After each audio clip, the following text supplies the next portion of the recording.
সুদের লেনদেন করবেন না। কেন সুদ খাবেন বাপ? কেন সুদ খাবেন? কেন সুদের লেনদেন করবেন?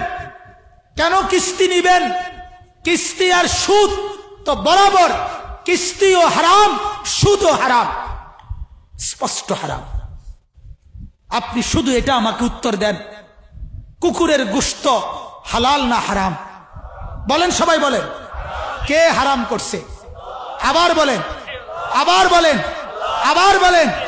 কুকুরের গোশত কেউ খায় আপনারা? তাইলে আল্লাহ যদি হারাম করে কুকুরের গোশত খান না, তাহলে আল্লাহ হারাম করার পরেও সুদ খান কেন? আর সুদ খাইলে কুত্তার গোশত খান না কেন? কথা বলেন না কেন? যিনি সুদ খান তাইলে তিনি কুকুরের গোশত খান। তাইলে কারণ আপনি তো শুনেছেন আল্লাহ তাআলা হারাম করছে, তো আল্লাহই তো কুকুরের গোশত হারাম করছে।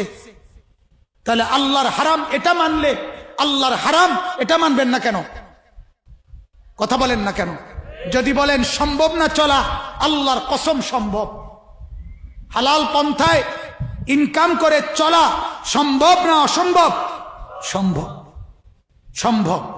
আল্লাহর কথা মিথ্যা হয় না। লা ইউকাল্লিফুল্লাহু নাফসান